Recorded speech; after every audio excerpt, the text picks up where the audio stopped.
Luego que nosotros clasificamos el café cereza por segunda ocasión en el sifón o en las cribas de café vano, pasamos a el despulpado. Que el despulpado es la fase mecánica del proceso en el que el fruto es transportado a los despulpadores y sometido a la eliminación de la pulpa. Entonces ahí, ¿qué significa eso? Al grano de café le estamos quitando ya en ese momento la pulpa y dejamos solo el grano en baba, ¿va? Si nos vamos a peso, ¿qué porcentaje de peso le quitamos entonces al café ahí a la hora que lo despulpamos? 40%. El 40% del peso del café es pulpa, en promedio, ¿va? En promedio. Puede variar un poquito más, un poquito menos, pero en promedio se considera 40%. Algo importante, muchas personas vienen y castigan una máquina, ¿va? Más que todo en los despulpadores. Hay muchos que castigan los despulpadores y dicen, no, este despulpador no sirve, aquí no me funciona. O dicen que las máquinas no sirven. Pero realmente todas las máquinas funcionan y sirven si se utilizan para lo cual fueron diseñadas. No hay despulpador malo siempre y cuando nosotros le estemos echando café en óptimo grado de madurez, ¿ya? Incluso hasta los rendimientos de los despulpadores, yo he visto pulperos tradicionales trabajando con café maduro, así como está ese, que tienen rendimientos de 80 a 90 quintales por hora, ¿ya? Imagínense ya un pulpero tradicional que normalmente le rinden 25, 30 quintales en una hora. Si nosotros le logramos esa eficiencia, ¿qué más queremos, va? Algunas ventajas de no utilizar agua en el despulpado. Primero, reducción del tiempo de la fermentación del café. ¿Por qué creen ustedes que es importante que el tiempo de fermentación sea más corto? ¿Será que es lo mismo que yo tenga un tiempo de fermentación de 12 horas o un tiempo de fermentación de 38, 40 horas? La fermentación es una de las etapas críticas en el proceso. ¿Por qué? Porque yo puedo haber hecho una buena recolección del grano, aquel corte muy bonito, parejo, solo maduro. Pero si no monitoreo las fermentaciones y lo que decía la pregunta, que había una pregunta dentro del examen que les decía, ¿qué pasa si nosotros lavamos el café después de que da a punto de fermento? Sucede una sobrefermentación del café. Entonces ahí ya salen sabores, como cuando uno pasa por un beneficio donde mueven la pulpa de un mes, ¿va? El problema, si nosotros tenemos tiempo más largo de fermentación, es que perdemos peso. Y si perdemos peso, perdemos calidad, definitivamente. Entonces sí es importante que nosotros tratemos de que nuestros tiempos de fermentación sean más cortos, ¿ya? Entre más corto sea nuestro tiempo de fermentación, mejor, porque hay menos, liberación de energía. ¿Por qué necesitamos energía para fermentar? Elevar la temperatura, ¿ya? Por eso en lugares muy fríos hasta hay que ponerle nylon y costales de yute encima para mantener la temperatura de la masa de café, ¿ya? Una discusión que teníamos hace poco. Bueno, ¿qué espesor debe tener la masa, el grosor de café dentro de la pila para que la fermentación sea más pareja? ¿Ya? Eso es algo que cualquiera decía, ¿y eso qué tiene que ver, va? No tiene mucho que ver, porque si yo le meto una pila, un espesor de 10 centímetros, va a tasar ahí 2 días y no va a dar fermentación. O si yo lo dejo amontonado en un solo lugar, también, o me va a dar una fermentación dispareja, solo una parte me va a fermentar, la otra no. Máximo 1 metro, mínimo 60 centímetros. Eso es, ahí se debe manejar el espesor de la masa de café dentro de la pila. De esa manera nosotros vamos a lograr tener una fermentación más homogénea y mantener la temperatura del grano adentro. Porque todos los procesos de fermentación son a través de bacterias. Las bacterias normalmente trabajan eficientemente entre 28 a 35 grados centígrados, ¿ya? Si nuestro café está a 20 grados centígrados, van a trabajar pero muy lento, la fermentación va a ser más prolongada. Entonces de ahí la razón de que algunos lugares hacen que terminan de despulpar y riegan el café con agua caliente. ¿Para qué? Para ayudar al café y calentarlo antes, después lo tapan para evitar que se pierda esa energía. Entonces la fermentación se acelera, porque las bacterias trabajan más rápido y degradan el mucílago. Al degradar el mucílago, entonces lo hacen fácilmente desprendible del grano. Otra ventaja de no utilizar agua es que la pulpa, óiganlo bien, la pulpa conserva mejor sus características nutricionales. Si ustedes se dan cuenta, cuando nosotros le echamos agua a la pulpa, ¿qué es lo que pasa? ¿Qué color sale el agua al final? Sale roja el agua, ¿va? ¿Por qué? Porque se está lavando, se está lixiviando todos los nutrientes. Y al final nosotros, ¿qué tenemos? Es un sustrato inerte, sin nutrientes, ¿va? Por eso es importante que nosotros, a la hora de que diseñemos los lugares donde va a estar la pulpa, dejémosla bajo techo. Aunque no le pongamos techo de lámina, pero diseñamos lo que sea un techo de nylon para evitar que con la lluvia, para evitar que se lave todos los nutrientes que ella lleva, ¿va? Despulpamos en seco y la dejamos bajo techo, seguramente va a ser un sustrato de muy buena calidad para regar en el campo, para los almácigos, etcétera, ¿va? Y más aún si le aplicamos el mucílago encima, ¿va? O las mieles, ahí está mucho mejor todavía. Preservamos bien los nutrientes orgánicos de la pulpa. Importante, cuando nosotros realizamos el despulpado, tenemos que verificar el estado de la maquinaria. Lo que decíamos, ¿ve? Hay que perderle el miedo a desarmar las máquinas. Perder el miedo, perder la fobia a los pulperos, a los motores, a todo. Y aprender a conocerlos. Porque nosotros entre más conozcamos una máquina, la vamos a poder operar mejor, a manejar mejor. ¿Ya? Entonces es importante, la limpieza constante, seguimos. Inocuidad. Inocuidad, ¿qué significa? Buen manejo, ¿qué más? Limpieza, ¿qué más? Libre de materias extrañas, ¿qué más significa inocuidad? Calidad, un producto sano, apto para consumo humano. Tenemos que conocer el tipo de despulpador, verificar una buena clasificación del grano en esta etapa, ¿ah? Porque en el despulpado es donde inicia la tercera clasificación que le hacemos al café. ¿Ya? ¿Cuál es esa tercera clasificación? Pero previo a entrar a la clasificación vamos a hablar de algunos problemas que podemos encontrar durante el despulpado. Quise agregar esa tablita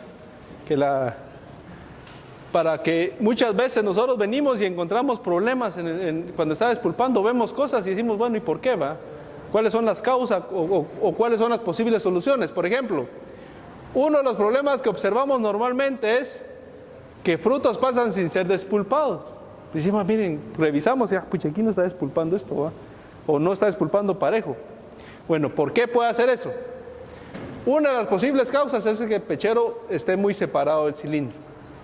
La separación que tiene que haber entre la uñeta de la camisa y la arista del canal del pechero es de 1.5 milímetros a máximo 2 milímetros. Profundidad del pechero en mal estado, ahí sí hablamos de lo que decían ustedes. Dependiendo el tamaño del grano, ya yo voy a decir, miren, yo necesito mi pechero para, por ejemplo, no va a ser el mismo pechero que voy a usar para despulpar un maragogipe que para despulpar un caturra, no va a ser el mismo. ¿Por qué? El maragogipe es un grano más grande, necesitamos por lo menos 11 milímetros para que no porque si utilizo el mismo pulpero del caturra, ¿qué va a pasar?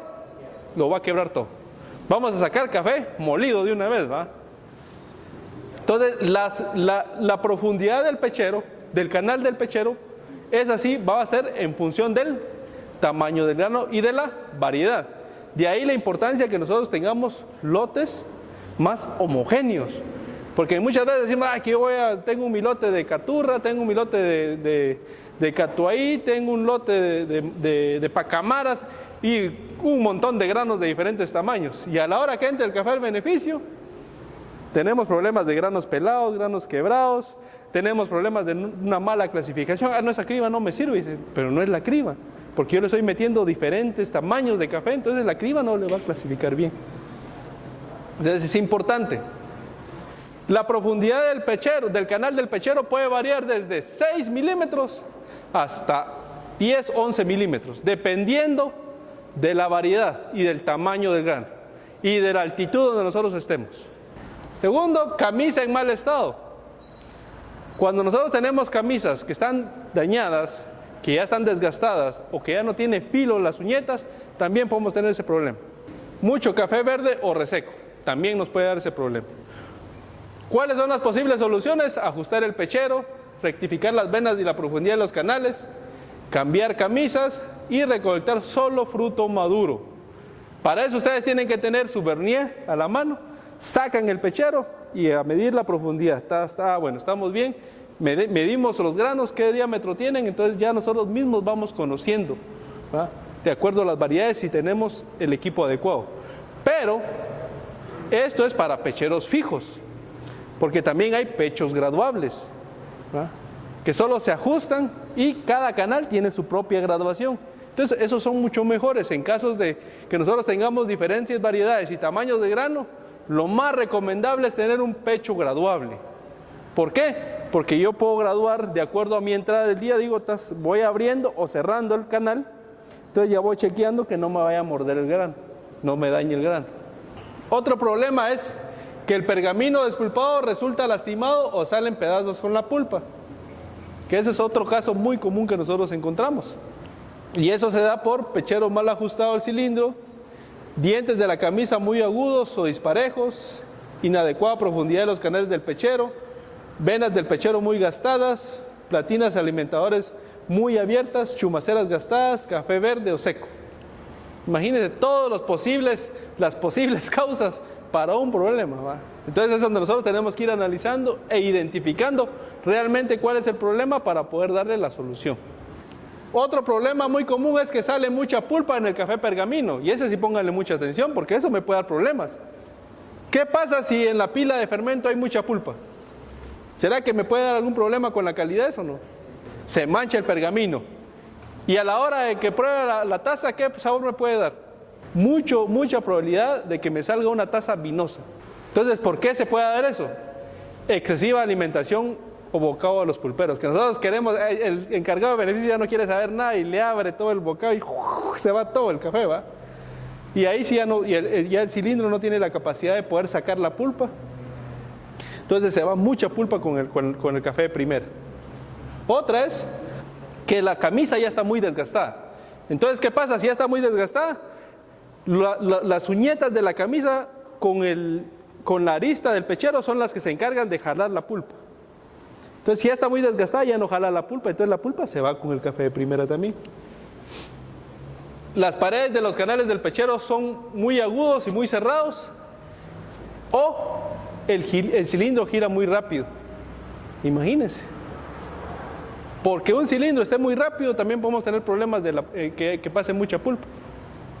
Y de ahí la necesidad de que yo conozca qué pulpero es. Por ejemplo, si yo tengo un pulpero Rutiman, ¿a qué velocidad tiene que girar ese pulpero? Un pulpero tradicional normalmente anda entre 150 a 170. Ok, tenemos que del peso total el 40% es pulpa. Para poder calcular nosotros el área de pulpa, sabemos que la densidad de la pulpa es de 5.5 quintales por metro cúbico. O sea que en un metro cúbico nos entran 5.5 quintales de pulpa fresca, ¿ya? Pero después de 24 horas tenemos 10 quintales por metro cúbico. Entonces de ahí con ese dato, bueno, 10 quintales, y yo despulpo 1000 quintales a la ya, entonces ya calculo el tamaño de mi área de pulpa, ¿va? Normalmente esta la podemos extraer con agua o mecánicamente. Lo ideal es que sea de forma mecánica en seco, que la pulpa tenga el mínimo de contacto con agua. Eso es lo ideal, para que nosotros conservemos bien las propiedades nutricionales que tiene esta pulpa, ¿va? Entonces ahí tenemos ejemplo, tenemos un tornillo helicoidal inclinado, una bazuca en este caso. Una banda también se puede transportar en bandas. Entonces aquí entramos a la parte de clasificación, que es la tercera clasificación que le hacemos al café en el beneficio. Ya dijimos que la primera es en el corte, la segunda es en el sifón y la tercera es en el café despulpado. Entonces aquí, una de las características del café lavado es sus diferentes fases de clasificación y selección, desde el corte hasta su fase de lavado. En este caso, tenemos algunos tipos de clasificación del café despulpado. El primero y el más común son las arandas oscilantes. ¿Ya? Normalmente las arandas oscilantes, estas son equipos que se utilizan en beneficios para clasificar el café despulpado sin agua, donde no hay agua, donde nosotros tenemos problemas de agua, tenemos escasez de agua, tenemos que usar ese tipo de equipos. ¿Ya? La zaranda de 24 por 36 pulgadas tiene una capacidad de 45 a 50 quintales por hora. Entonces, en base a eso ya nosotros podemos calcular, si tenemos un pulpero de 50 quintales por hora, una zaranda de ese tamaño necesitamos. Si tenemos 2 pulperos, entonces necesitamos 2 zarandas. No podemos usar la misma zaranda para los 2 pulperos, que ya no me clasificaría igual. ¿Ya? La perforación que se utiliza en la zaranda varía de 20 por 8 milímetros y 25 por 11 milímetros. ¿De qué va a depender eso? Seguimos, del tamaño del grano, de la variedad que tengamos y de la altitud sobre el nivel del mar donde estemos. ¿Ya? La velocidad de rotación de la zaranda, es de 300 a 350 revoluciones por minuto. Es así, va rápido. Entonces, ya con esto nosotros podemos decir, bueno, la zaranda no está clasificando bien, me queda mucho café encima de la zaranda. Entonces, ¿qué hago? Primero voy a medirla. No, está muy lenta, está a 200, entonces tenemos que subirle la velocidad para dejarla a entre 300 a 350 revoluciones por minuto. De esa manera, yo voy a evitar tener problemas. Entonces, esta me clasifica el café por tamaño. El café que está del tamaño, del diámetro de las perforaciones, se va por un lado, y el café que no, se va por otro lado, a repaso. Normalmente, café que no se despulpa bien, lo saca. Pulpa, la saca. Ahí tenemos el ejemplo, un pulpero pequeño con su zaranda. Tenemos la criba rotativa, que ahora ya se hace de 2 tipos, una criba con agua y una criba en seco.